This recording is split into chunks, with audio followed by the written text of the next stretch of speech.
patrons. My name is Lauren Boltz, and I'm sitting down here with Dr. Linda Arthur Bradley. What began your interest in the intersections between culture and the way people dress? To tell you the truth, I was incarcerated in Catholic schools for a lot of years. So I spent my life with nuns, and this is the olden days.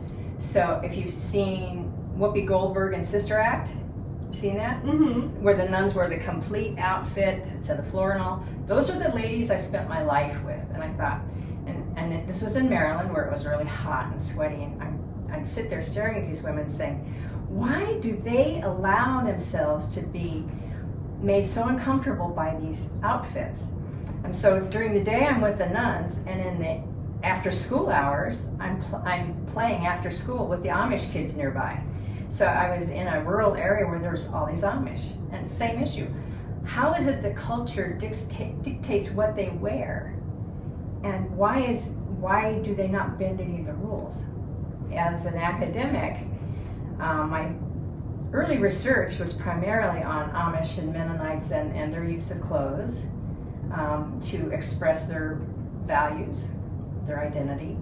And then when I got a job at the University of Hawaii, well, there were no Mennonites or Amish around there, so, and I was teaching historic costume, and the students there were all going into the Hawaiian clothing and textiles industry, and there was no book published yet about Hawaiian clothing and textiles. So I had to start doing research on that so that they had some adequate information to work with, to at least classify the different types of aloha attire. You know, there's like 4 different types of women's, and then for men it's the aloha shirt. That's pretty simple. And so that's when I got into the Hawaiian stuff. Can you tell me about the evolution of the aloha shirt and how it became the symbol it is today? 1820, missionary families arrived in Hawaii and set about enormous changes in the islands. They ended up having to import labor to work on what became, it was a plantation economy for about a century.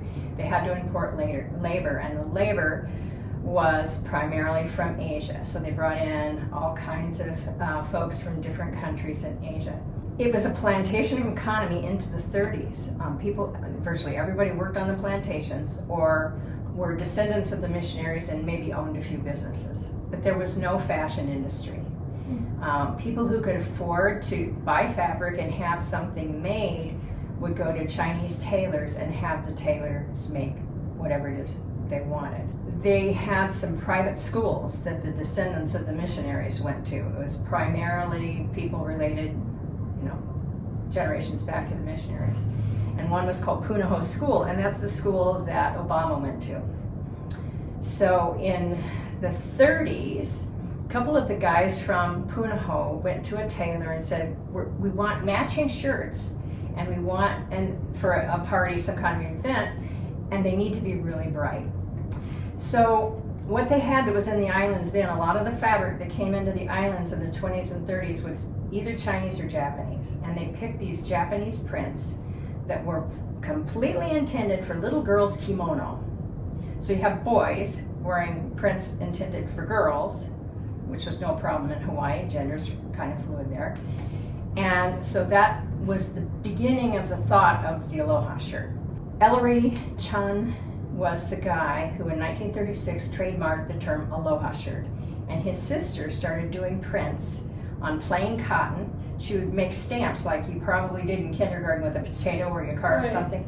Same idea, only with textile paints. And she would print these onto the fabric. So they weren't creating big designs yet. Then they started doing screen prints. And so that's what we're looking at here in this exhibit. These are all screen prints, silk screened.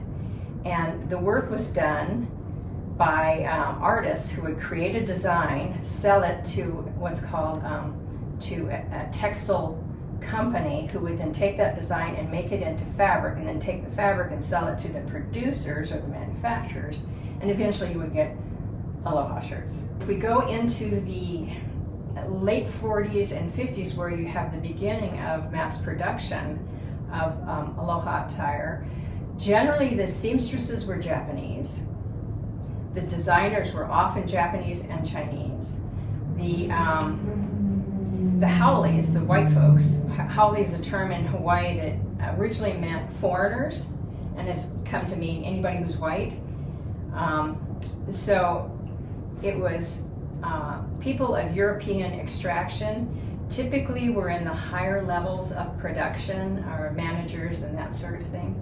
And then by the 50s, there are people coming from the fashion world in New York to Hawaii to basically develop what became a very important industry. The Hawaiian fashion industry became the third most important industry in the 50s. Wow. For supporting things in Hawaii. There was just so much, such an influx of people from all over the world into Hawaii. Once planes started bringing people into Hawaii, it just kind of exploded to where at this point in Hawaii, 10% or less of the Hawaiian population are Hawaiian or even part Hawaiian. Oftentimes academia tries to find, the first person to invent or create something. Mm-hmm. So how does the movement of cultural fashion and the aloha shirt specifically debunk this concept? There's 5 influences that created the aloha shirt. The shape of the shirt is Western. The original textiles were Japanese. They were originally made by Chinese. Mm-hmm. The idea of wearing them outside the pants is a uniquely Filipino thing, because the primary Filipino dress garment is called a barong Tagalog, and it's a sheer off-white garment, but always worn outside the pants, and that had never been done in the Western world. You always tucked in a shirt. And then finally, the 5th thing was Hawaiian design. Mm-hmm. So by the time you've got people in the 40s, they're actually creating designs that speak to the flora and fauna of Hawaii. So it takes 5 influences to create the aloha shirt. In 1997, this show was presented at the Honolulu Academy of Arts, and Keone was actually there. He was in his 80s at the time. He was an architect, he was a writer, he was an architect, he was a self-taught artist. This was just sort of a blip on the screen for him, these shirts. Peter Hurd, whose brother-in-law was Andrew Wyeth, came to Honolulu, and that's where he met Keone. Next thing you know, Keone's off to the southwest, and he made his actual bio was really more about his work as a landscape painter in New Mexico. He was a friend of George O'Keeffe and all those, but interesting, really interesting guy. And so when he was in Hawaii, he had this total look, kind of like Mark Twain I was explaining to you before, the white jacket and pants and then the big hat. Then when he went to New Mexico, it was all about the Stetson. And so when he showed up in Hawaii, for the first time this exhibit ran, he's wearing a Stetson with an aloha shirt. Mm-hmm. He's kind of in the whole history of things, he's kind of a minor figure, except for how he was beginning to leave representational art behind and move toward abstract, way ahead of even Jackson Pollock and Mark Rothko. So it's very interesting, especially since he was not trained in the arts anywhere. If you think about it, clothing and textiles are just another form of art. Mm-hmm. And you'll find that when there's a trend in architecture, and apparel, they follow the same themes. So when you have like mid-century modern furniture, you see those same kind of designs show up in the prints on textiles and clothing. Right. You see that linearity show up in clothing and in buildings.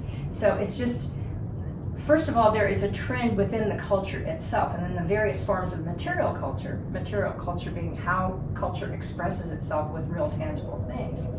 You see similarities across these different fields. Art of the Aloha shirt, Keone of Hawaii, will be on view from July 9th to August 15th at the Museum of Art, Fort Collins. See you soon!